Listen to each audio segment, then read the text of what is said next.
Good morning, Facebook friends. It's Tuesday and I am back with a Tuesday tip. So if you are used to these, welcome back. If you are new, my name is Diana Sahakian. I'm a physical therapist and I'm the founder of Stay Fit Physical Therapy and Core Wellness.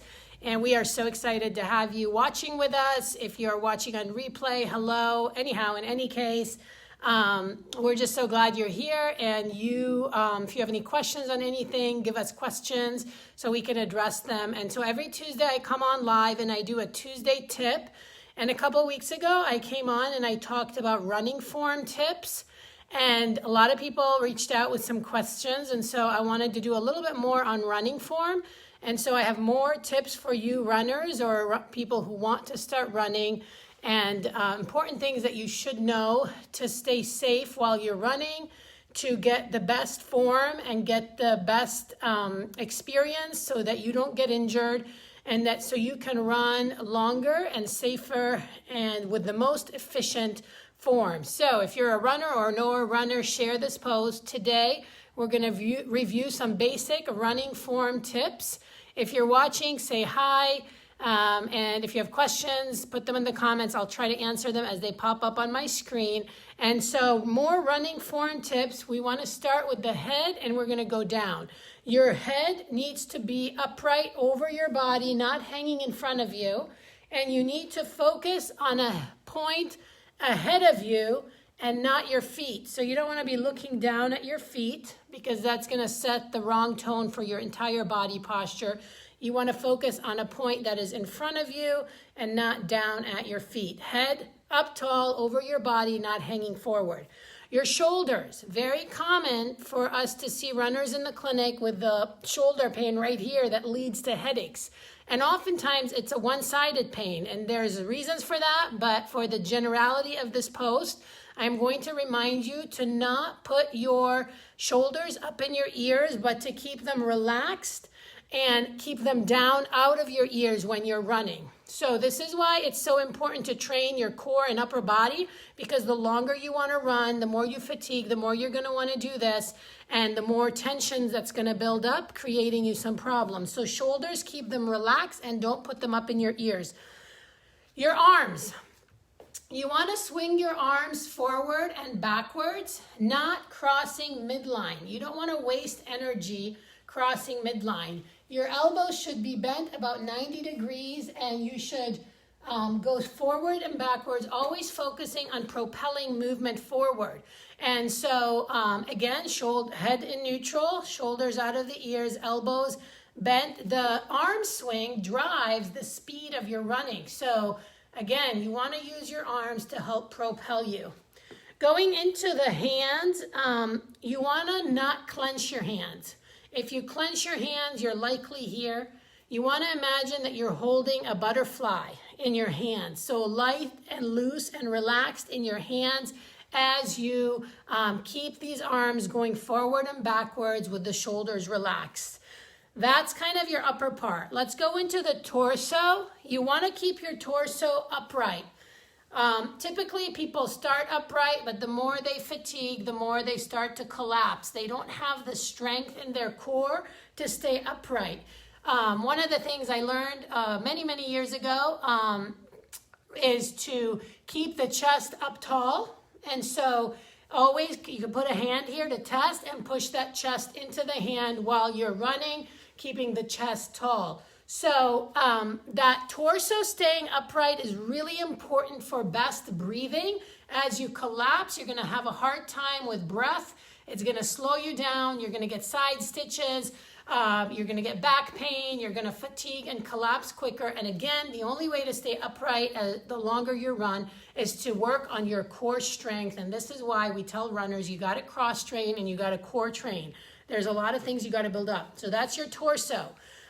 Let's go to the hips. You want your hips facing forward and level. So you don't want to have one side that drops. That will show a weakness. So you want them level and going back and forth facing forward. You don't want to have a flat back while you run, and you don't want to be sticking that bum out. You want to be nice and upright with those arms loose and elbows bent at 90. head in its upright position, hips pointing forward, which then leads me to the knees. Again, so easy for people to have those knees turn in. Again, knees turning in are often a sign of pelvic weakness. So take a look at your knees, run in front of a mirror, have someone videotape your running if you're like, well, I have no clue what I do. Knees should point forward. And again, knees not being forward is a problem because that's going to create wear and tear on your meniscus and different areas of your knees, creating trouble.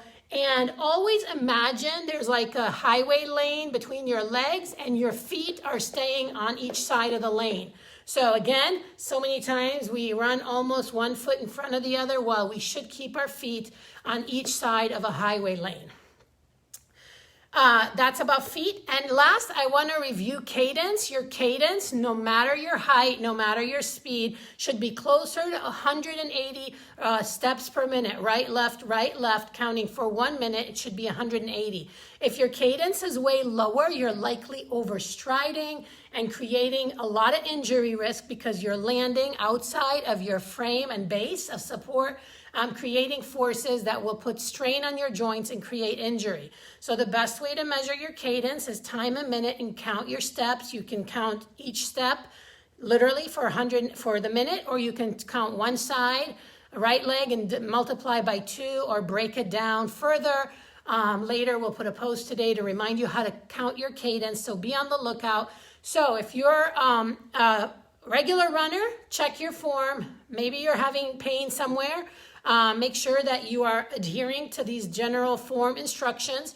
If you're not sure, again, go see someone, see a physical therapist who can help you. There's no better thing to do than to get those running shoes on, get out walking or running. Walking form is different. Today we're talking about running form. And again, look the video I did a couple weeks ago on a few other tips, but I wanted to just go joint by joint and give you a review. Head up, gaze forward, shoulders down, elbows 90 degrees, swinging forward and back, not crossing midline. Relax those hands, hold a butterfly, pelvis level, torso upright, knees pointing forward, feet surrounding a highway lane like a 2x4 between your legs. And stay light, don't pound. I talked about that 2 weeks ago. Don't bounce up and down. Remember, our goal is to move forward, conserve as much energy as we can. Love to work with runners. The biggest challenge for runners is they only like to run, and that is the #1 risk for your injury. So make sure your strength training, your cross training, and make sure your shoes are good. Again, if you have specific questions and want more on any of these, then message us so I can do another tip on that. But thanks so much all for watching. This is our Tuesday tip. More tips on your running form. Don't be afraid of running, but don't start by running 3 miles straight. Build up. Start with a run walk. Again, lots of tips I can give you there, but let's end it for today. Have a great Tuesday, and I'll catch you next time on my live. And I hope you have a great day and move your body today. You won't regret it. Believe me. Don't let your feelings dictate whether you move. Do it anyways, and your mind, body, and spirit will thank you. Have a great day, you guys. Happy Tuesday.